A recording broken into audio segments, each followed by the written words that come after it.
This is Pulse of Africa, the face and voice of Africa. The story of resurgent and burgeoning Africa is here, only on the Pulse of Africa channel.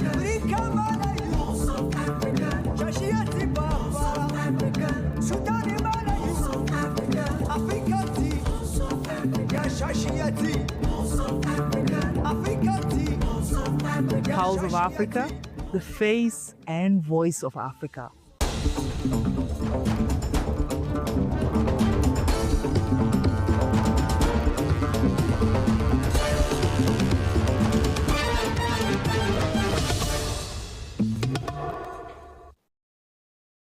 Welcome to Pulse of Africa News. I'm Edo Masai. We cover inspiring stories and key moments shaping Africa. We'll start with Ethiopia's national dialogue efforts.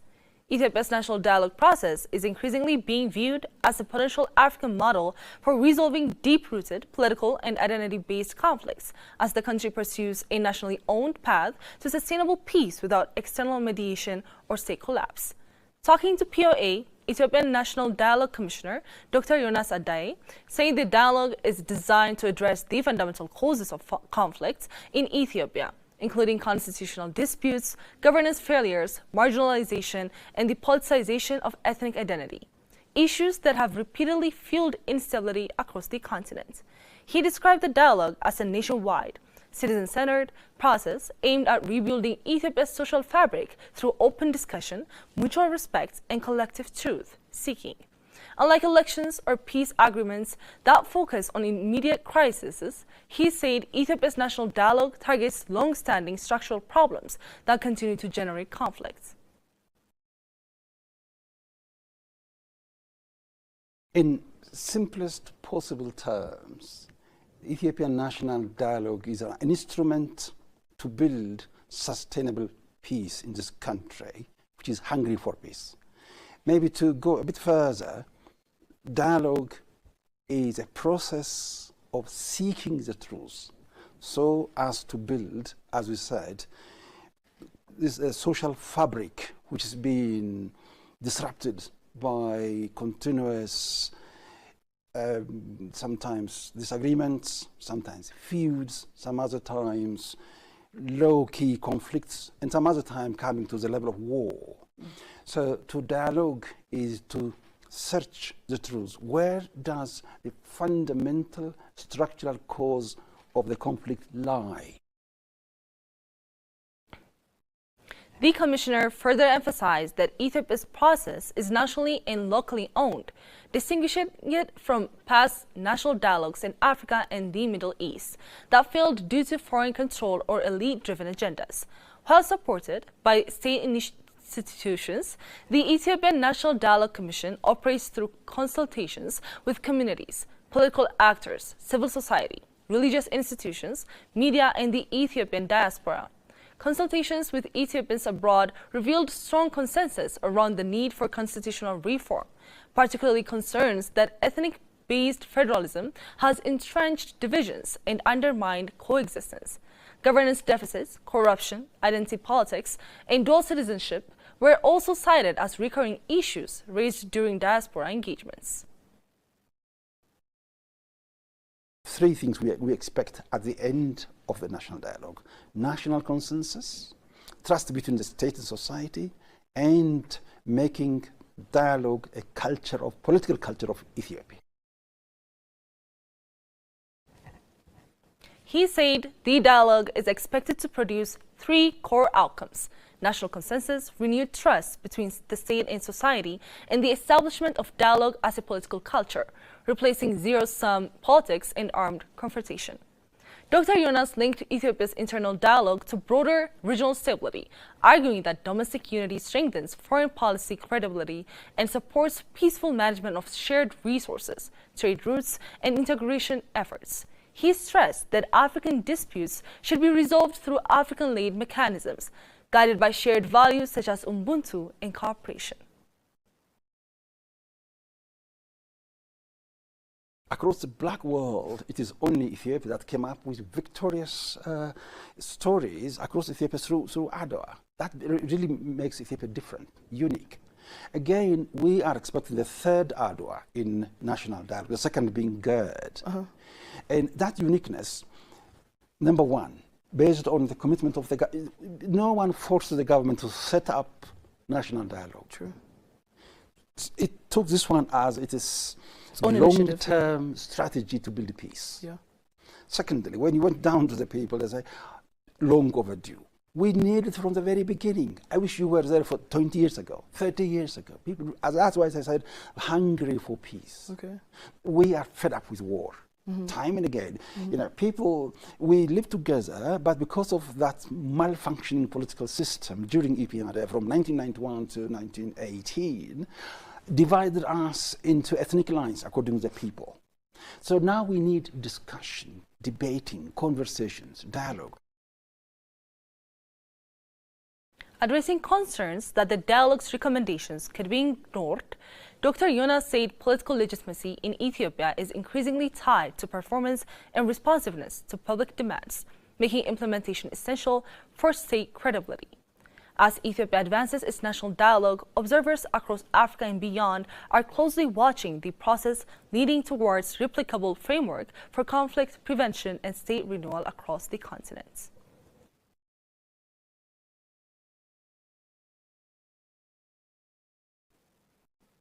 Africa has officially lifted Mpox as a public health emergency of continental security following recommendations from the Africa CDC Emergency Consultative Group, ECG. The decision marks a major milestone in the continent's efforts to strengthen health security and manage large-scale public health threats through coordinated action. The PHECS was first declared in August 2024, becoming the first continental public health emergency announced by Africa CDC under its revised mandate. The declaration followed a sharp rise in Mpox cases and deaths across Africa, with more than 80,000 suspected cases reported in 2024 and the Democratic Republic of the Congo accounting for the vast majority of infections and fatalities. For decades, Mpox outbreaks in Africa attracted limited global attention and investment. Many countries faced gaps in surveillance, diagnostics, clinical care, and access to vaccines and therapeutics, despite carrying a disproportionate share of the disease burden. These inequities contributed to the severity of recent outbreaks. In response to the escalating situation, African Union leadership and member states mobilized quickly. High-level political engagement, including a regional ministerial meeting in Kinshasa, helped drive coordinated continental action and the establishment of an incident management support team co-led by Africa CDC and the World Health Organization. Under the 4 Ones framework, one team, one plan, one budget, and one monitoring system, their response mobilized more than $1 billion in financing. Key achievements included expanded community-based surveillance, a tenfold decrease in laboratory and genomic sequencing capacity, and the deployment of over 5 million Mpox vaccine doses across 16 countries.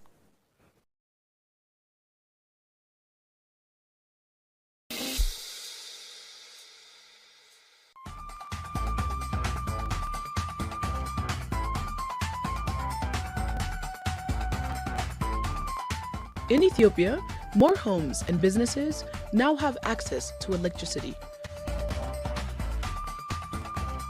Access to power supports education, healthcare, and local businesses. Light changes lives.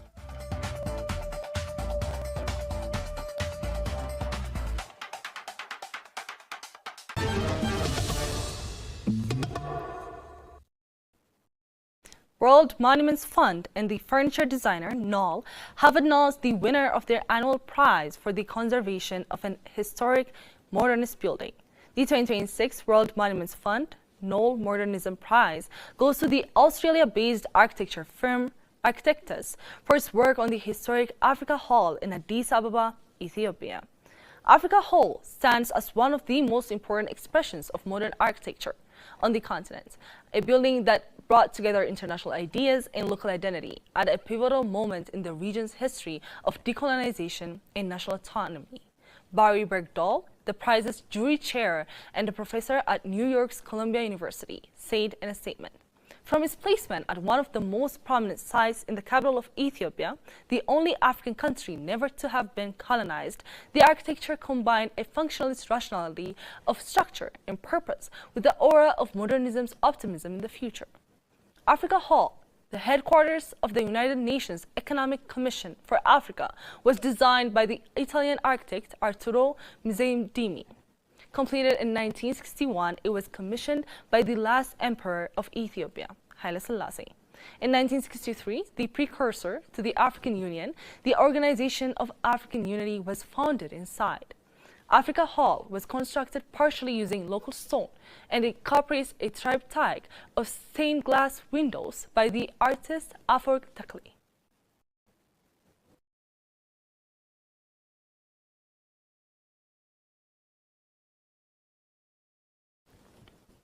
The East African Community, EAC, launched its first regional pandemic prevention, preparedness, and response policy framework to strengthen collective action against public health emergencies across its 8 partner states.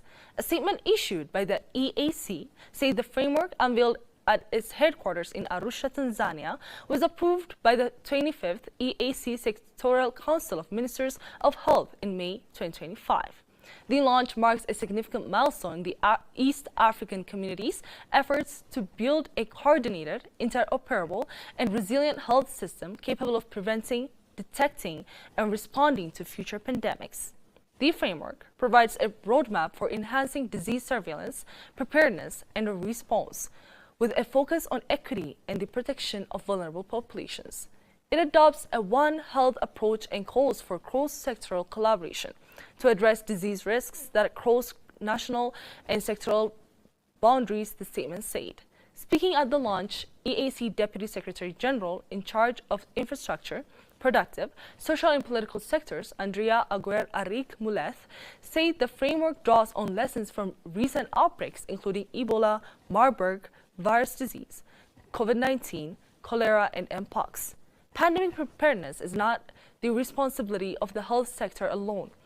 It requires a whole of government and a whole of society approach, she said, stressing the importance of coordinated regional action. The EAC comprises Burundi, the Democratic Republic of the Congo, Kenya, Rwanda, Somalia, South Sudan, Tanzania, and Uganda.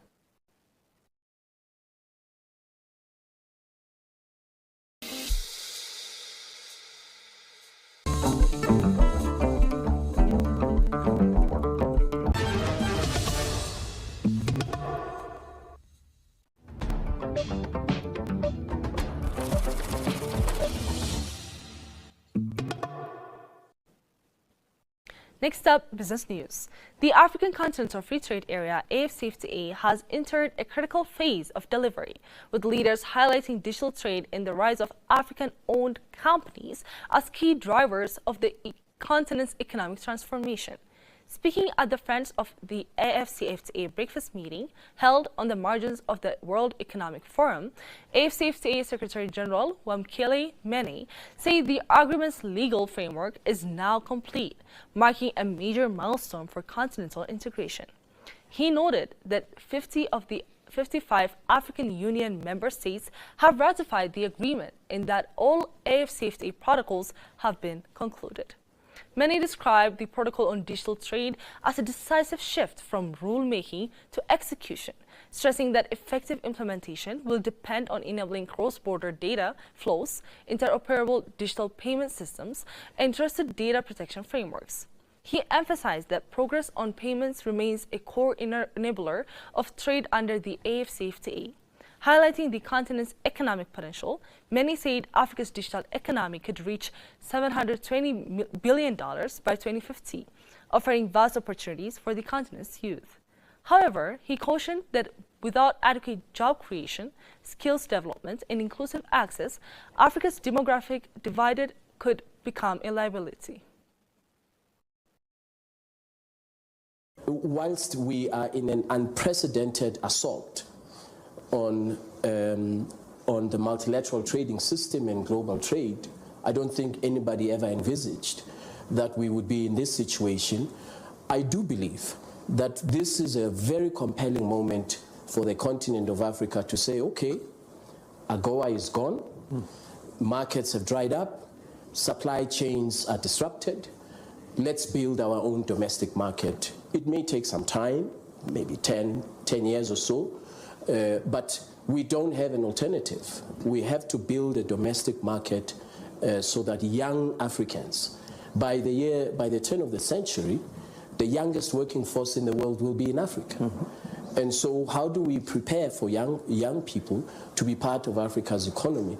And so I think at the heart of the conceptualization about how Africa responds to this current crisis must be accelerated market integration. To accelerate implementation, many pointed to the ADOPT project, launched in 2025 in partnership with the World Economic Forum, the Tony Blair Institute, and IOTA, which aims to strengthen digital trade readiness across Africa. He also called for sustained private sector engagement, including partnerships with global technology firms to expand opportunities for young Africans in sectors such as agri-tech, health tech, and digital services.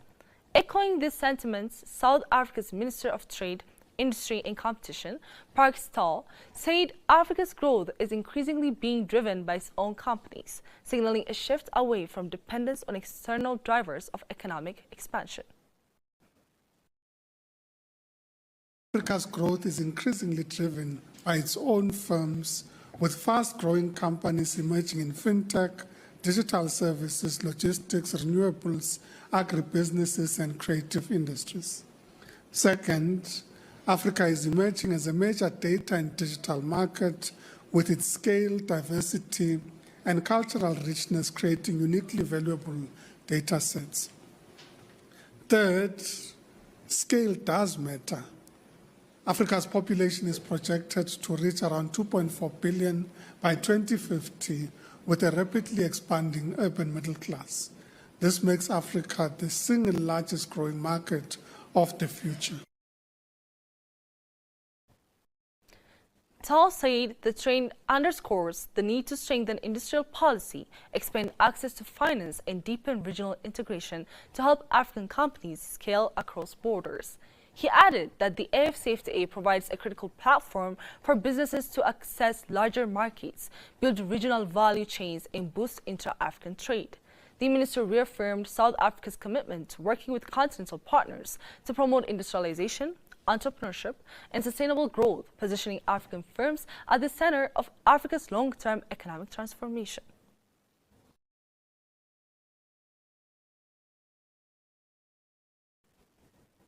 Denmark has invested about $1.2 billion in Nigerian ports through APM terminals, with plans to expand further, the Danish ambassador to Nigeria, Jens Hansen, has said.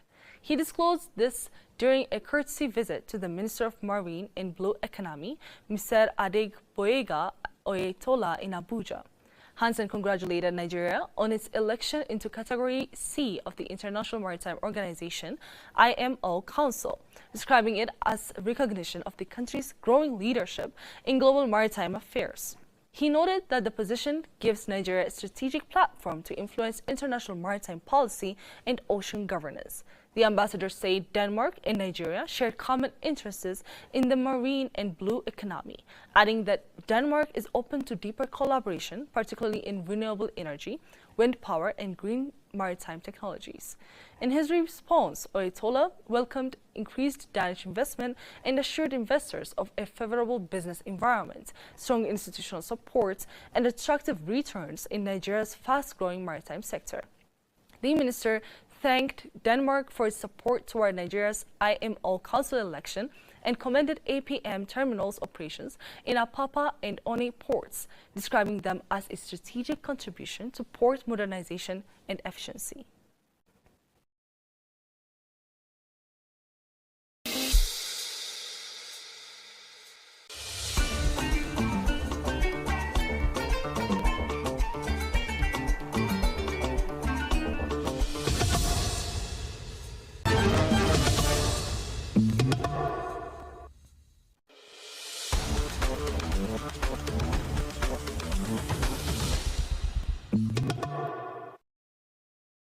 Now, sport news. King Mohammed VI has reacted to recent backlash and controversy following the chaotic AFCON final that deprived the Atlas Lions from their dream to clinch their second trophy in 50 years.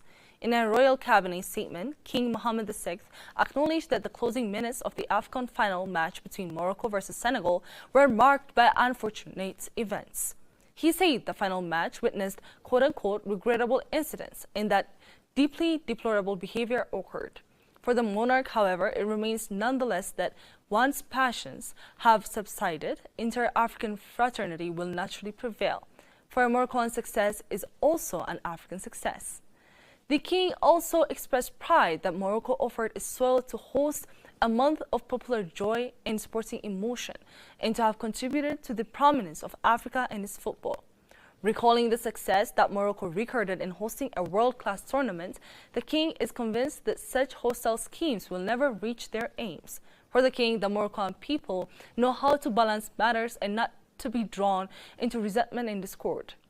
Recalling Morocco's commitment toward its home of Africa, the monarch said nothing will alter the closeness that was fostered over centuries between our African people, nor the fruitful cooperation built hand in hand with different countries of the continent, bolstered by ever-ambitious partnerships. The royal cabinet statement reiterated Morocco's commitment toward strengthening the spirit of brotherhood and solidarity, expressing pride of being a great African country.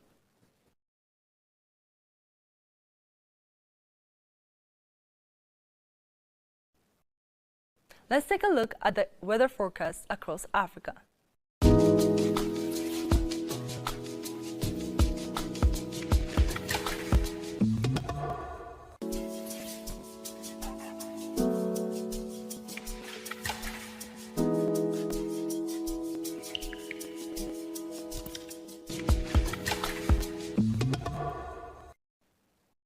That's all for this hour. Thank you for tuning in. Goodbye.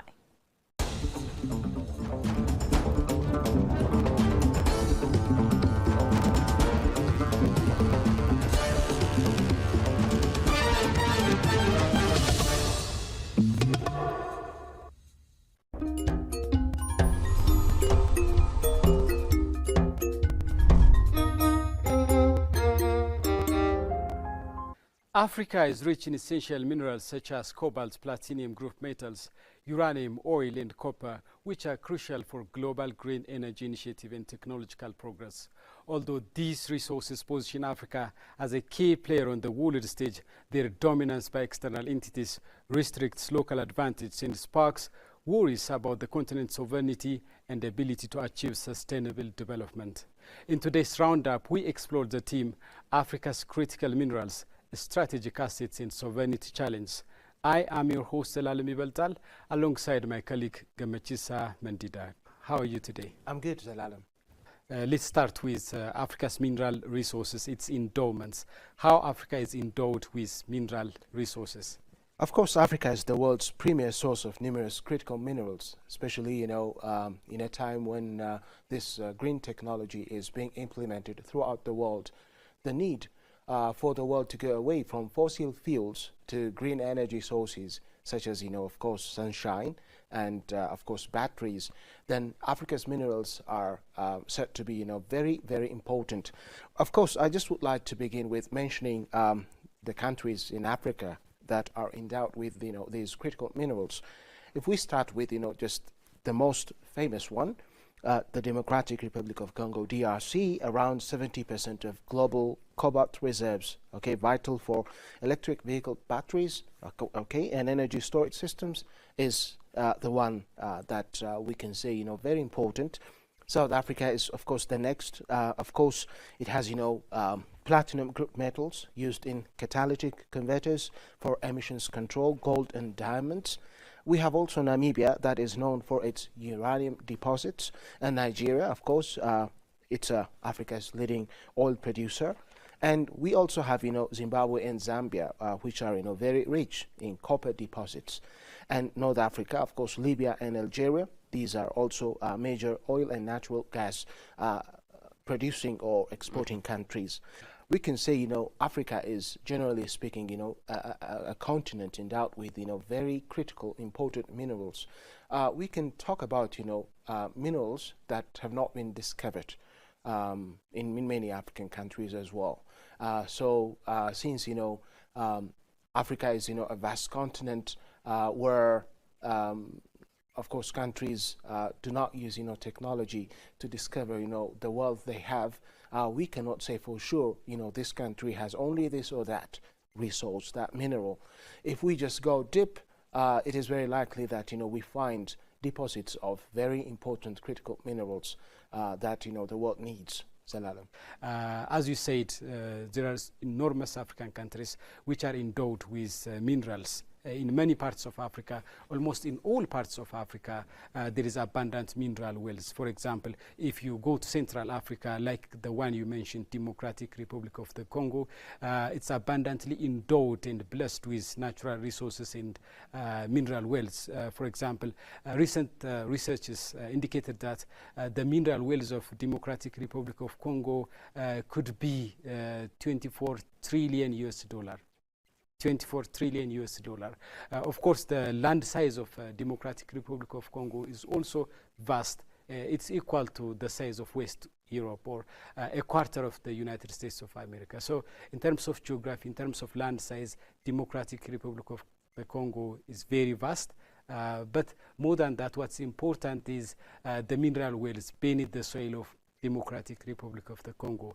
And research also suggests that DRC, Democratic Republic of the Congo, can obtain more than 50 billion US dollar annually from its mineral wells.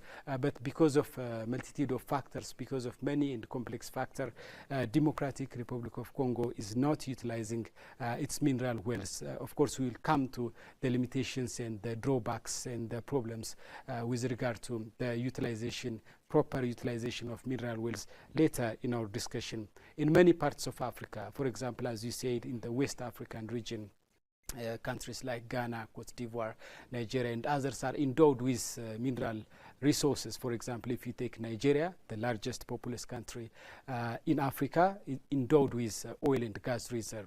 And recent researches and studies show that Nigeria is obtaining more than 45 billion US dollar annually from its oil and gas reserve. Of course, Nigeria is also a member of OPEC, Organization of Petroleum Exporting Country. And of course, Nigeria is the leading exporter and supplier of oil and gas reserve. If you cross to Southern African countries like the countries you mentioned earlier on, Namibia, South Africa, Zimbabwe, Zambia, and others are also endowed with natural resources, endowed with mineral wells. For example, if you take South Africa, the largest economy in the continent, it's endowed with gold reserve. South Africa, diamond as well, the copper and other many mineral wells. But South Africa is very much recognized for its gold reserve, and the country is obtaining close to 7 billion US dollar annually from its gold reserve. If you go to North Africa, countries like Libya, Egypt, Morocco, Algeria, and others are also endowed with their own mineral wells. For example, if you take Morocco, Morocco is endowed with phosphate mineral. And phosphate is very much crucial to produce fertilizer.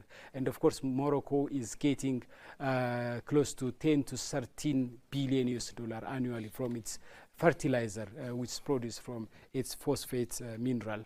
So what I'm trying to say is Africa is rich. Africa is abundantly endowed with mineral wells, necessary to propel economic growth, necessary and crucial to be leading in the economic arena. But Africans are not utilizing mineral resource, and we still are saying Africa is rich, the continent is rich, but Africans are not, and that's because Africans are not utilizing their mineral wells. What are the basic problems? What are the fundamental problems with regards to proper utilization of mineral wells in Africa? Let's talk about this. Yes, Zelalem, of course we can mention a series of challenges for Africa to utilize its resources. Of course, it begins with this colonial era where, of course, colonizers had a full dominance on African countries, their colonies, in which, just they would fully extract, what is available in African countries. So during those days, of course, Africans don't have, any right to put hands on their resources. And in those days, we can say gold, for instance, as you mentioned earlier, diamonds and other minerals were directly extracted, from the colonies of European colonizers to respective European countries. Gold is, diamond is one very good example. But of course, after post-independence, African countries started, of course, to have some right, on their resources. But this time, despite, this political independence, external actors, just they came to Africa again with a different approach, of course. And then, for instance, they would establish, factories that mine, gold and other minerals. But still, the control goes to these colonizers in post-independence era. And this time, what we call this benefit, from these countries, respective African countries, almost, for the majority, go to the colonizers or the companies of these colonizing, nations. That's, one big problem. Yeah, Gamit, you mentioned some of the bottleneck problem with regards to proper and full utilization of mineral wells in Africa.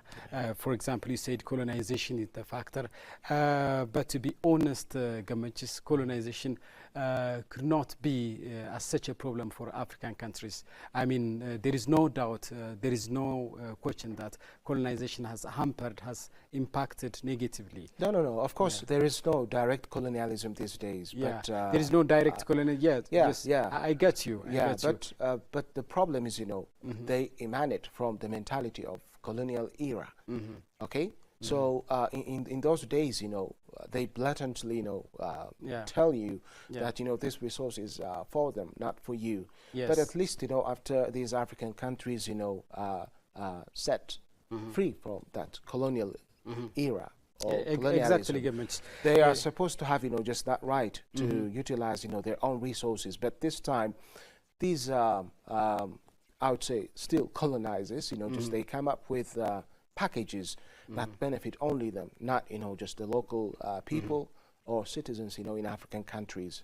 The approach that they come up with is, just the one that benefits only them. And African countries, due to their own, limitations, for example, lack of, technology, lack of technology, lack of, proper policies, lack of commitment, okay? African countries could not be able to utilize, to tap, just the resources available to them. Okay, so well, we'll come to the solution. Yeah, we will come to the solution. Yeah. But I would like to add a few words regarding the problems regards to proper utilization of mineral resources in Africa. As you said, colonization, the impact of colonization is undeniable. We can't deny that. The political, cultural, economical, and psychological impact of colonization toward African country is immense, and it's undeniable. In any measure, the impact is huge. But I would say that colonization couldn't be presented as excuse for Africa's underdevelopment, for Africa's underutilization of mineral resources, mineral wells. For example, we can mention many countries in the world which were colonized by Europeans. For example, in Asian country, we can mention Malaysia, Singapore, India, Vietnam, and other countries. China even. Yeah. Even United States of America was colonized once upon a time in history by European countries, largely by Great Britain. But they get rid of poverty, and they are in a position to utilize their mineral wells. And that's because they prioritize science and technology, they give space to good governance and democracy, and lots of factors apply to their success in terms of utilizing their mineral wells for the betterment of their citizens. For example, if you see Singapore, Singapore got its independence in 1963 from Great Britain.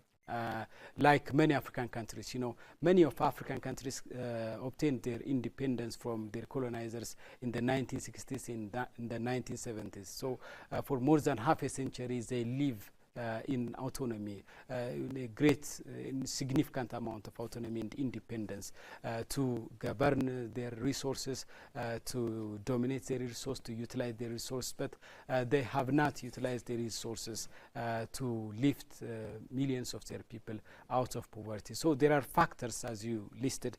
One of the factors could be conflict and instability, for example. We have said much about Democratic Republic of Congo, the wealth of this fascinating country in Central Africa, Democratic Republic of Congo. We said that the mineral wealth is estimated to be $24 trillion. This is a huge sum of money, but the country is not utilizing this essential resource, essential mineral resource. And one of the factors is conflict and instability. You know, in DRC, in Democratic Republic of Congo, there are more than 120 armed groups, both domestic and foreign armed groups. Even armed groups from neighboring countries are involved and engaged in the war violence in Democratic Republic of Congo. Why? Because the mineral resource of the country attracts many actors from both domestic and external entities, and more than 120 armed groups are fighting to dominate, to control minerals such as gold, diamond, copper, and other essential minerals. So one of the factors is conflict and instability. We can also see Sudan in Eastern African country. We see the lingering crisis in Sudan that has stayed for more than 2 years. You know, it has started in 2023 and still the war is going on between the two forces, between the rapid support forces and the military force. And the two sides are in fact fighting for minerals, for gold, because it's essential, it's primary source of revenue for both sides. So the mineral wealth in Africa is attracting violence, war, and chaos. So African countries need to have a mechanism to get rid of such problem. Of course, we'll come to the solutions and remedies later. So one of the factors could be conflict and instability in Africa. The other is good governance and democracy, institutional issues. You know, because of weak institutions in Africa, for example, there is illegal mining. For example, in Southern African countries, such as in Zimbabwe, there is illegal gold smuggling. The people are not benefiting from the mineral wealth. Rather, the political elites, the military elites are direct beneficiary of the mineral wealth, while the mass public are not getting fair share of the mineral resources. I mean, if there is a rampant corruption in countries, you know, the resources, the wealth is going to go to few elites, while the mass is going to grapple with poverty and economic crisis. But Zelalem, yes. Excuse me, I just want to say this, just based on the suggestion you just gave me right now, which is, of course, you cannot blame, you know, anyone else except, you know, yourself when something has very much to do with yourself. And in this case, if you ask, you know, why Africans have not been able to tap their resources yet fully, then of course the answer is it's because, you know, they have many gaps which they themselves, you know, need to fill. And for instance, let's take, you know, technology. Africa is relatively, you know, a continent where the temperature and the farm, the land, the climate, etc., is very suitable for living, for quality life, of course. If you take, you know, these advanced nations, take, you know, Europe, North America, their environment is very harsh, but despite, you know, just these harsh environments, you know, they conquered it, and they employed, you know, proper technology to conquer it, okay, to become, you know, of course, winners, and then to utilize it, to subdue it, okay, and even, you know, just they've been able to influence, you know, just the rest of the world because of, you know, the technology that they have. And African countries, due to lack of, you know, say, technology or proper technology or good education, we don't even know what we have, okay? We haven't fully identified the resources that we have, and we have been, you know, expecting, you know, outsiders to come over and then tell us what we really have, what we are endowed with. So this gap must be filled by Africans themselves, not by somebody else, like foreigners. Yeah. And this has to do with, of course, our education system, for example. And African countries need to ask a question like, do we have, proper education to make our, especially young people, young citizens, to make them knowledgeable, skilled, so that they'll be able to harness just the resources that they have. And you're right, we cannot blame colonizers. Well, they can't help it. When you have something they need, they come over and just take it from you. Absolutely. And you can't blame them for that, but you need to draw lessons from what had happened, what has happened, and then you need to make yourself the right person to give responses to allow you to benefit from these resources. And look at our politics. Our politics is bad, that we always have been in trouble, in conflicts, and we have war here and there. It's because of our politics, our political activities are sick, not healthy.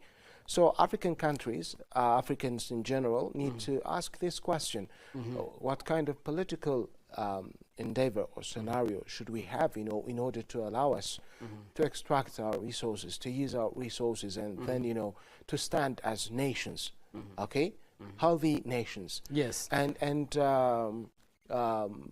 I'm not saying that we need to blame somebody else for really this situation. Yes, Gomez, you have come up with a very golden ideas and perspectives. Yeah. We should stop the blame game, and we should look toward ourselves. And in fact, we need to develop the psychology of inward looking.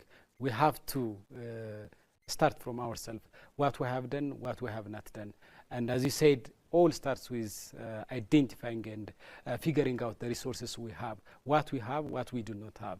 The great majority of Africans are migrating to Europe and America in search of good lives, because they do not see the mineral wells, because they do not know that beneath the soil that they stand on is endowed with rich mineral resources like gold, cobalt, copper, and you name it. So we need to identify resources, and we need to work on that. And as you said, there are factors that contribute for underutilization of mineral wells, mineral resources in Africa.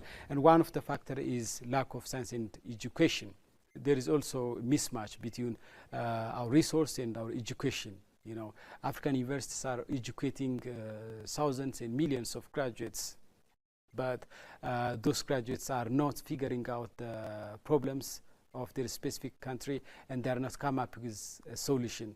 And in fact, the difference between the developed world and the developing and the underdeveloped is science and education. And African countries, in fact, need to work on science and technology, mathematics and engineering, and they need to manufacture human resource. They need to produce graduates that can harness the oil resource, the gas resource, the gold resource of the country. So there are many factors, and the other factor could be infrastructure. Africa's infrastructure deficit, lack of roads, railways, airways, telecommunication, digital infrastructure, and there are many gaps, huge gap in terms of infrastructure. For example, African countries cannot reach huge market in their neighbors because of lack of roads. So infrastructure is the other problem, and like you said earlier on, limited processing capacity, the other problem. For example, the great majority of African resources, natural resources, are exported. The raw products are exported to developed world, to Europe and America and to Australia, and they are enriching the rich part of the world because they do not have manufacturing industry that can process the raw products. A case in point is Cote d'Ivoire, for example, the Western African country, very much endowed with cocoa product. Cocoa is very much crucial and key to produce chocolate products.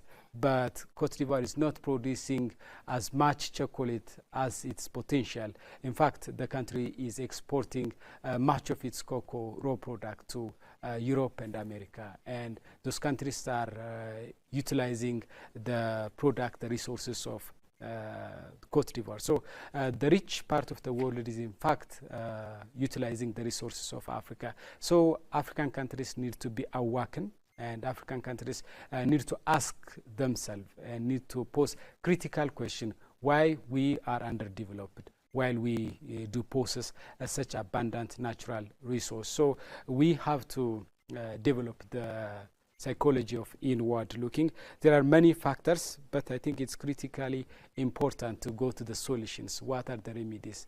What are the recommendations? How Africans can get rid of such dilemma, such mismatch between their development status and their rich natural resource. Yes, Zalala, by the way, this challenge, calls for a systemic approach. It is, it's not something that you just pick, one challenge and try to give it, solution. So we have to look at it from different perspectives. For example, political willingness or political will of African leaders is, very important, because when there is political will, then that leads them to political commitment. Okay, you might have, the finance, the resources, but still, if you lack, political will, that's a big challenge, because you don't have, just the people, the right people, in this case, leaders, to allow it, to happen. Okay, so for instance, in strengthening governance and policy frameworks, and this has very much to do with, African leaders. And so, if we take, for example, some countries like, Botswana, Botswana's Mineral Act mandates transparency, local beneficiation, in which, the local people benefit from these mineral resources, in Botswana, and revenue sharing, and enabling the country to retain more mineral wealth domestically. This is, very important. And as you say earlier, as we both agree, you need to have, skilled citizens, skilled professionals. You need to employ, proper approaches. You need to invest. You need to provide, just your institutions that educate, your young people, especially with proper resources, with proper finance, such as, universities. You need to bring in, the right people to teach, to train, your citizens. And this has very much to do with, political will. So African leaders, need to commit themselves to bring in, just the right person, the right technology into their respective countries, and train, just their citizens, which allow them, to extract, these resources, to use them, and of course, anything that has to do with, for example, conflict. Peace and security must be sustained in African countries, and here also African leaders need to give priority to enhancing peace and security, even if that compromises, their political power. Okay, most of the time, African leaders prefer to stay in power when they are no more relevant, and they rather, want to push, the right person to take, the political seat and lead the country. And of course, obviously, conflict arises, and then these development endeavors will be hampered. So the first one is, of course, strengthening governance and policy frameworks. And the secondly, promoting, local value addition or beneficiation. You need to involve people. You need to add value to these raw materials, okay, to these minerals, rather than, exporting, for example, crude oil to Europe and America, and then, for example, Aliko Dangote has done, a great job here, which is, establishing, a plant that refines, crude oil in Nigeria. And if this is, followed by other African countries, of course, they will be able to utilize, just their oil, their crude oil fully. Okay, this is, very important. Building infrastructure and technological capacity is, just one thing that African countries need to give attention to. In this case, well, the ones, for example, the Lobito corridor, which I mentioned earlier.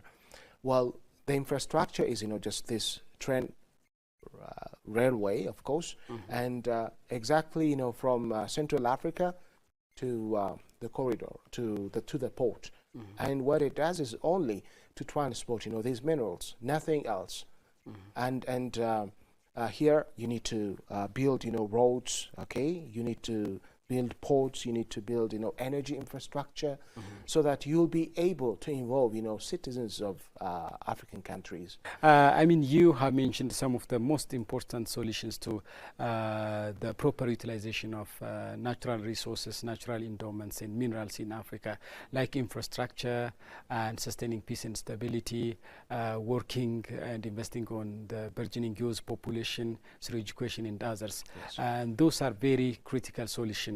For example, installing and nurturing democratic system in Africa is a solution, a fundamental solution.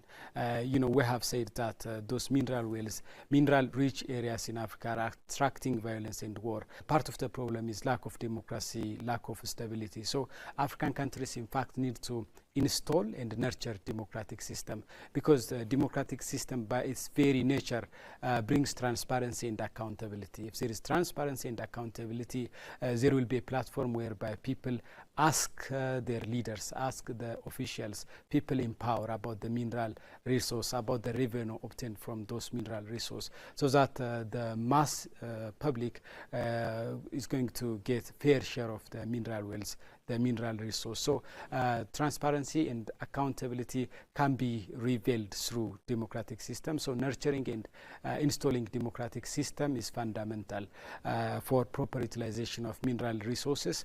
And the other, as you said, is infrastructure, and infrastructure development in fact demands huge investment, billion-dollar investment. So African governments, officials, leaders need to show their steadfast commitment in expanding infrastructures such as roads, railways, telecommunication, and other important infrastructure necessary to utilize the mineral resources. We have said that Africa is abundantly endowed with natural resources like this one and that one, but Africa's main resource, as far as I'm concerned, it's its youth population. It's burgeoning youth population. It's increasing youth population.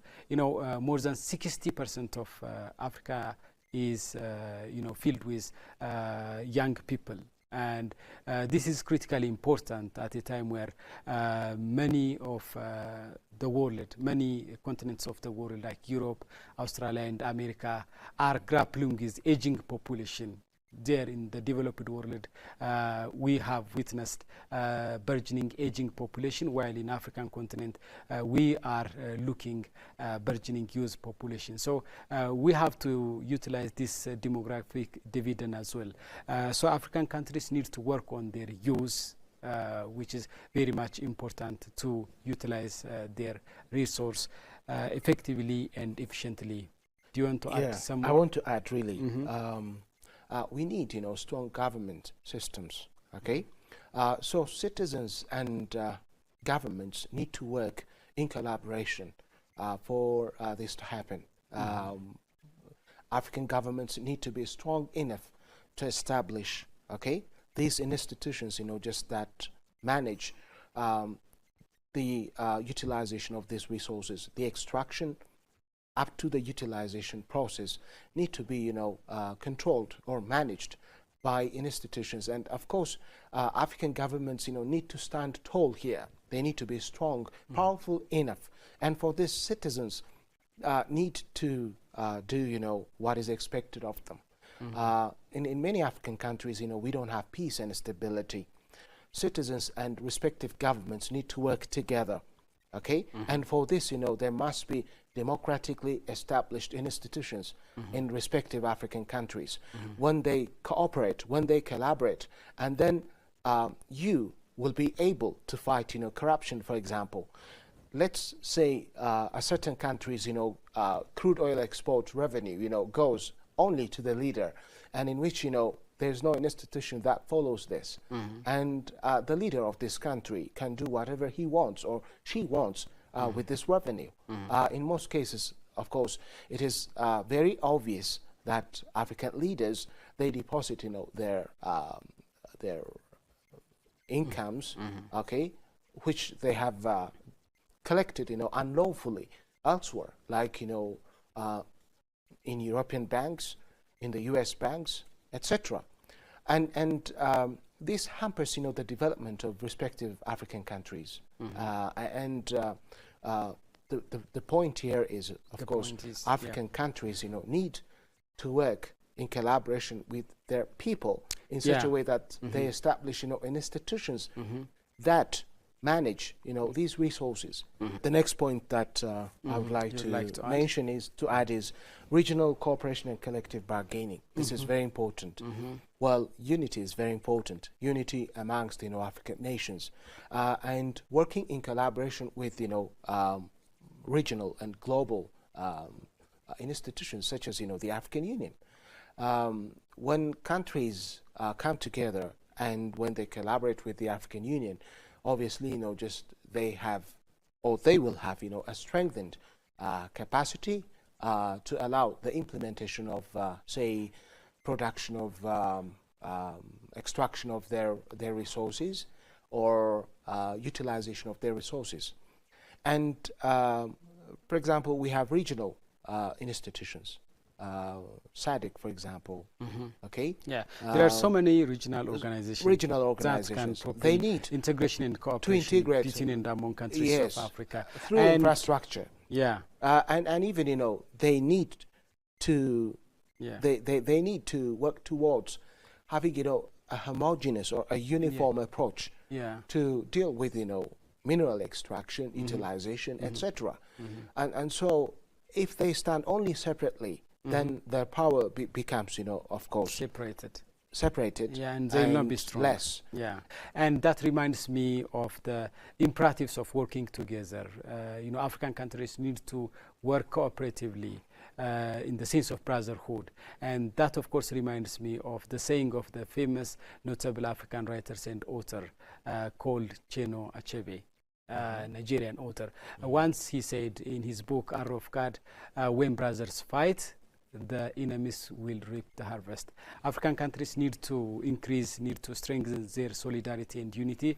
It is through that way that they can stand strong and they can withstand the foreign influence and interventions. And that brings us to the end of our weekly roundup discussion, Gemets. Thank you. Yeah. Dear viewers, that's all we have for you for today. Many thanks for watching, and bye for now.